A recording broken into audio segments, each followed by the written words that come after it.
안녕하세요. 안녕하세요. 출판사 대표 이서진입니다.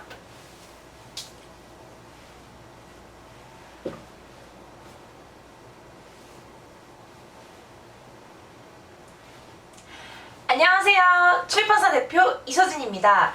오늘 영상에서는 책을 쓰고 싶은데 어떻게 쓰고 싶을지 모르시는 분들을 위해서 영상을 준비했는데요. 글을 잘 못 쓰는데 저도 책을 쓸 수 있을까요? 고민 중이신 분들 출판 A to Z 과정을 모두 알려드립니다. 혹시 이런 생각을 해보신 적이 있을까요? 책을 쓰면 뭐가 달라질까? 유명한 사람만 쓰는 거 아니야? 브랜딩, 수익화, 저랑은 상관없는 얘기 아닌가요? 그런데 책 한 권이 당신의 몸값을 좌지우지할 수 있습니다. 그 이유는 앞으로 하나씩 제가 알려드릴 건데요. 첫 번째, 책 출판을 왜 지금 시작해야 할까요? 요즘 같은 시대에 하나의 직업만으로는 나를 설명할 수 없습니다. 책은 당신의 경험과 가치를 정리하고 스스로를 브랜딩하는 가장 강력한 도구입니다.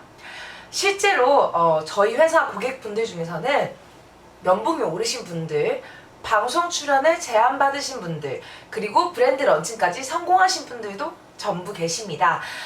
책 쓰는 거는 어떤 게 제일 중요할까요? 책 쓰는 거는 기획이 80% 이상입니다. 글을 못 쓴다? 괜찮아요.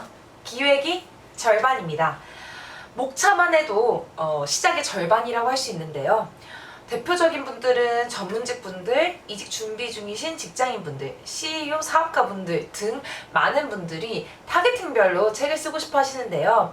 20대 분들은 나의 경험을 나누기 위해서 혹은 여행을 갔다 온 그런 소중했던 경험을 기록하기 위해서, 30대 분들은 이직을 할 때 연봉 협상이나 자기가 하고 있는 사업을 PR하고 싶을 때의 경우, 그 다음에 자기 사업장을 운영하시는 분들은 이렇게 강력한 메시지로 자기의 사업을 차별화하려고 하시는 분들 그리고 5060은 부모님들의 자서전 혹은 나에 대한 정말 기록을 더 늙기 전에 남기고 싶다 하시는 분들이 많이 쓰시는데요. 어떻게 보면 모든 연령대 분들이 책을 쓰고 싶다고 보시면 됩니다. 그럼 또 많은 분들이 궁금해하는 것들, 자비출판, 기획출판, 독립출판이 뭐가 다 다를까요? 먼저 자비출판 같은 경우는 내 돈을 내고 하는 출판, 기획출판은 출판사에서 선택을 해서 내가 투자하는 비용은 적지만 선택받아야 된다는 것과 인세가 적다는 점, 독립출판은 내가 다 서점도 알아봐야 되고 인쇄도 직접 하는 거라고 보시면 되는데요. 실질적으로 나의 책만을 위해서 독립출판을 하는 거는 많은 에너지들의 불필요한 것들이 소비된다고 볼 수 있습니다. 기획출판은 내가 유명하지 않은 이상 선택받기가 어려워서 많은 분들이 자비출판으로 시작을 하십니다. 자비출판에서도 인쇄만 해주는 곳들, 기획도 같이 해주는 곳들, 원고까지 해주는 곳들 등 다양한 곳들이 있는데요. 결국 책 출판의 과정은 제작, 기획, 그리고 작성, 디자인, 인쇄, 유통 이 단계를 거친다고 보시면 됩니다. 또 많은 분들이 질문을 하시는 것들을 제가 모아봤는데요. 전자책과 종이책의 차이가 무엇인가요? 전자책 같은 경우는 이런 이북 같은 형태로만이기 때문에 오프라인 매장에는 배포가 될 수 없기 때문에 효과는 조금 덜어지지만 적은 비용으로 출판할 수 있다는 장점이 있습니다. 나 자신에 대해서 먼저 알리고 그 다음에 내 브랜딩을 시작하고 싶다라고 하시는 분들은 자비출판이 제일 잘 맞을 거라고 생각합니다. 그럼 출판 마케팅 어떻게 다르고 어떻게 해야 할까요? 단순 홍보가 아니라 검색 이력, 브랜드 자산, 그리고 블로그, 언론, 카드뉴스, 유튜브 쇼츠 활용을 할 수 있는데요. 그 외에 내가 나가고 싶은 채널에 먼저 제안하는 것도 방법이 될 수 있습니다. 마케팅 할 때 제일 중요한 건 저도 힘들었던 것 중에 하나가 정말 이렇게 많은 마케팅 수단들이 있는데 이거 어디서부터 어떻게 시작해야 할지 이 고민부터 할 게 너무 많은데 시작조차 하기 전에 포기하는 것들이 많은데요. 제일 중요한 건 내가 얼마까지 쓸 수 있냐, 이 예산 안에서 할 수 있는 것과 할 수 없는 것을 구분하는 것이 제일 중요합니다. 그럼 또 5번째, 많은 분들이 궁금해하시는 게 출판 후 수익화에 대한 건데요. 인세로는 사실 많은 돈을 벌기 힘든 건 사실입니다. 그렇다면 어떤 것들이 이득이 될 수 있을까요? 강연, 협업 제안, 퍼스널 브랜딩으로 이어지는 그 수익 루트가 메인으로 보시면 됩니다. 결국 책을 명함으로 활용할 수 있다고 보시면 됩니다. 여섯 번째는 저자 인터뷰와 콘텐츠 확장 전략에 대해서 많은 분들이 물어보시는데요.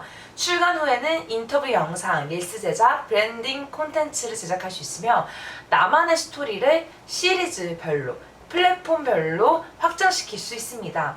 결국 그것의 확장판은 이 내용을 토대로 한 공연, 전시, 그리고 클래스까지 콘텐츠, 파생 능력이 다양한 것이 책의 매력이라고 볼 수 있습니다. 그 일곱 번째 질문은 실패하는 저자들의 공통점이 무엇인가요? 라는 질문들을 많이 하시는데요. 결국 책 쓰기 학교만 다니고 실제 책을 못 내시는 분들, 출판 그런 분들 같은 경우는 내가 배우긴 했지만 실제로 적용되는 건 또 다른 문제이기 때문에 예를 들면 수학을 보는데 그런 개념 정리의 인강만 듣는다고 내가 그 수학 문제를 변형돼서 했을 때 잘 풀 수 있는 게 아니잖아요. 그래서 내가 작가가 메인으로 되고 싶은 게 아니면 내가 배워서 하는 것보단 대행에 맡기는 게 더 효율적일 수 있다라는 관점이고요. 두 번째는 출판사에게 계속 거절당하는 원인이 무엇일까요? 많이 질문을 하시는데요. 결국 타겟팅이 잘 되었느냐, 그리고 투자자의 입장에서 내가 얼마나 차별화가 되어 있느냐, 그리고 이런 비슷한 경험이 있느냐 등 다양한 것들의 조건들이 결국은 투자자들의 입장에서 이것에 투자해야만 하는 이유가 적당한지를 설득을 해야 하는데요. 결국 독자 타겟팅이 정확해야 하고 그 다음에 이것을 왜 나여야만 하는지 차별화를 두어야 하며 이것 이후에 내가 어떻게 판매할 수 있는지, 어디랑 협업되어 있는지, 혹은 예를 들면 내가 아는 사람이 많기 때문에 이렇게 팔 수 있다, 리스크가 적다, 그러니까 나에 투자해달라 라고 하는 그런 논리적 구도가 필요하다고 볼 수 있습니다. 그리고 또 완성도를 높이기 위한 핵심 팁이 방금 얘기했던 것처럼 결국 기획 단계에서 이런 것들이 필요하다고 보시면 되는데요. 지금 시작하지 않으면 기회는 다시 돌아오지 않습니다. 책은 빠를수록 기회가 많고 또 많은 기회들이 주어지는 것이 이 책의 매력인 것 같아요.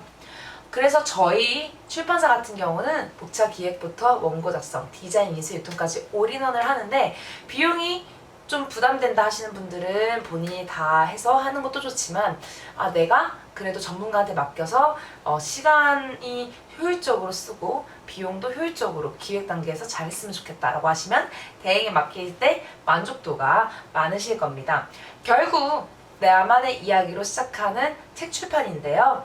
다음 영상에서는 목차 기획을 하는 방법이나 책 출판 후 강연 제안을 받는 법 등 다양한 컨텐츠로 돌아오겠습니다. 안녕!